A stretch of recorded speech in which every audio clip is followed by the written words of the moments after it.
कलयुग में फिर से पधारे राम अपने धाम। राम ही हमारा अभिमान है, राम ही हमारा सम्मान है।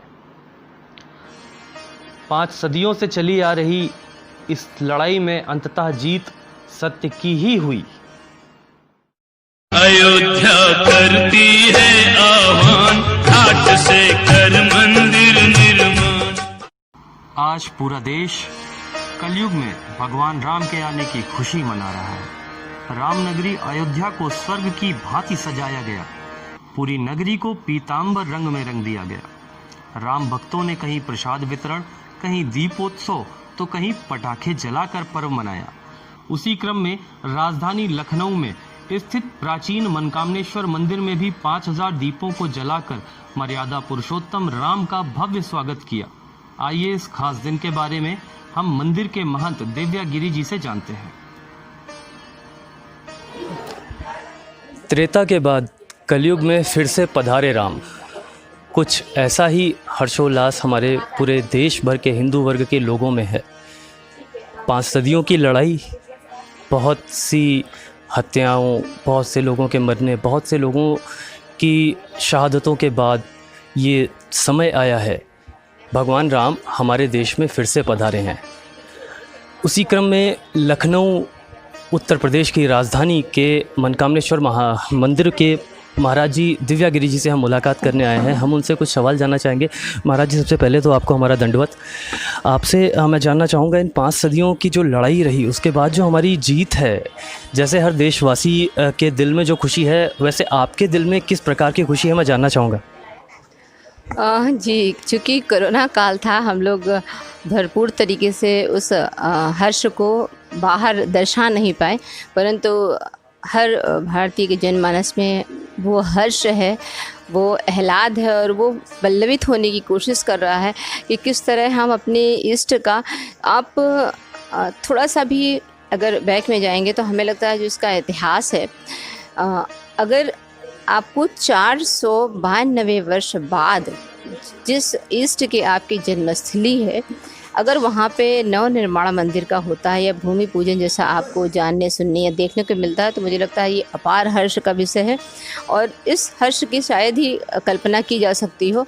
और ये आज का दिन ज़्यादा विशेष मुझे लगता है, दूसरे एंगल से हम लोग उसको देखें तो ऐसा प्रतीत होता है कि ये एक विजय दिवस है जो त्रेताकालीन राम का, इस कलयुग के राम का विजय दिवस है। एक उन्होंने और विजय पाई है कि जैसे माननीय मुख्यमंत्री जी और प्रधानमंत्री जी बार बार ये आह्वान करते थे, बोलते थे कि 2020 में सबको आवास मिल जाएगा, सबको आवास मिल जाएगा। तो ये हो सकता है कि हम लोगों के लिए एक जोक हो या तथाकथित समय का इस काल को आप देखेंगे तो सच में भगवान को उनका घर मिला और जिनकी वो जन्मस्थली, आप सोचिए, थोड़ी सी कल्पना करिए, जहाँ पे आप पैदा होते हैं, जो आपकी जन्मभूमि होती है, कुछ साल के बाद में आपके पास साक्ष्य नहीं होते हैं। कुछ साल के बाद क्या, आप 1 या 2 पीढ़ी बाद भी जाएंगे तो भी आपका साक्ष्य नहीं मिलता है। बहुत कठिन होता है आपको ये प्रूफ करना कि आप वहाँ पर पैदा भी हुए थे या आपके कोई रिश्तेदार वहाँ पर हैं। तो वो तो ईश्वर हैं और 492 वर्ष बाद जब ये लोग कह रहे हैं कि साक्ष्य लाइए, ऐसा कैसे हो सकता है, तो सुनने में कष्ट था। मगर उस धैर्य की, उस मर्यादा की, उस आदर्श की, उस जिज्ञासा की, मुझे लगता है आज विजय दिवस था कि जिस तरह भारतीय जनमानस ने बहुत धैर्यता के साथ में ये स्वीकार किया कि नहीं है, उनका जन्म स्थान है, उनकी जन्मस्थली है। जिस तरह लड़ाई लड़ी गई 25 पीढ़ियों के बाद जो एक आज का दिवस मिला और 4 लाख से अधिक जो कार्य सेवक थे या राम भक्त कहें, उनका बलिदान था, आज वो कहीं वो प्रतीक्षा पूर्ण हुई। तो जो ये दीपोत्सव है या अलग अलग व्यक्ति अलग अलग तरीके से अपने इस हर्ष का इजहार कर रहे हैं, तो मुझे लगता है वो कम है, क्योंकि ये कोरोना काल नहीं होता तो शायद जो जनमानस होता इतना उमड़ता कि शासन प्रशासन नहीं संभाल पाता। कोरोना काल के चलते इस पूरे आयोजन को भव्य तरीके से ना किया जा सका, लेकिन मैं जानना चाहूँगा कि आप लोगों की तरफ से क्या तैयारियाँ रहीं दीपोत्सव में? आपने कितने दीप और कितने लोगों का सहयोग रहा जिससे ये दीपोत्सव पूरी तरह से सफल हो पाया? जी, चूँकि बहुत कम समय हम लोगों को तैयारी के लिए मिला, परंतु 500 वर्ष के हिसाब से हम लोगों ने एक संख्या निर्धारित कर रखी थी कि 5001 हम लोग दीपकों का प्रज्वलन करेंगे। चूँकि जो मठ है वो बड़ा परिवार है और जो यहाँ पे दर्शनार्थी आते हैं, जो शिव भक्त आते हैं, हम लोग उनसे बीच-बीच में आग्रह कर रहे थे कि हम लोग इतने नंबर्स का दीपक प्रज्वलित करने का हम लोग ने डेट निर्धारित कर रखी है। तो हम लोगों ने 2500 सुबह में और 2500 शाम में आरती के पहले जलाया और सुबह में एक प्रभात फेरी निकाली जिसमें राम ध्वनि थी। भगवान राम और सीता, उनका पूरा दरबार बच्चों के रूप में तैयार होकर निकला। हम लोगों ने आनंद लिया उस राम ध्वनि की और वापस आके दीपों को प्रज्वलन किया। भादों में भी अगर आपको दीपावली देखने को मिल रही है तो शायद आज के दिवस के लिए, आज इस विजय दिवस पे जितने भी दीप प्रज्वलित किए जाए, मुझे लगता है कम होगा। ये तो भगवान राम का ही आशीर्वाद है कि आज हमें भादों में भी दीपावली देखने को मिल रही है। आपसे एक थोड़ा राजनीति का सवाल पूछना चाहूँगा। कई लोग मोदी जी के वहाँ जाके पूजन करने के पे आपत्ति प्रकट कर रहे थे और कई लोग आज भी मंदिर का विरोध करने पे लगे हैं। इनके विषय में, ऐसे लोगों के विषय में आपका क्या कहना है? इतने साक्ष्यों के बाद भी वो राम को नकारने पे लगे रहते हैं।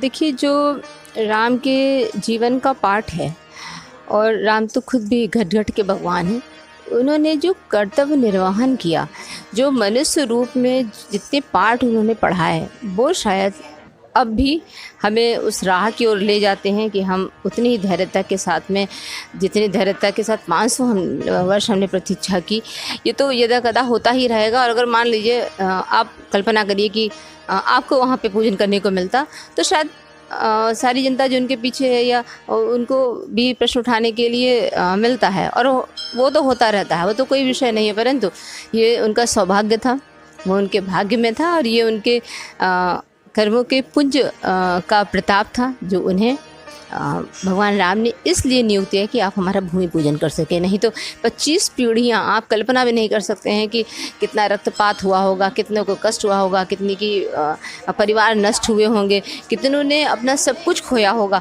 फिर भी वो इसको सुनने के लिए तरस चुके होंगे। शायद हमारे पूर्वजों को आज शांति मिली होगी और उन्हें भी अच्छा लगा होगा, भगवान राम को भी अच्छा ही लग रहा होगा कि आज वो अपने इस भूमि पूजन में देख रहे हैं प्रधानमंत्री नरेंद्र मोदी जी को।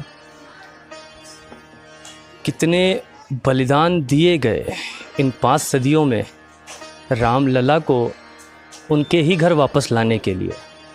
और जैसा कि पुराने लोग कह के गए हैं, हमेशा सत्य की विजय होती है। आज भी असत्य पर सत्य की विजय हुई। हमारे रामलला हमारी धरती पर, हमारे देश में फिर से पधारे हैं। कैमरामैन असलम के साथ अवनीश मिश्रा, इंडियन वॉइस 24।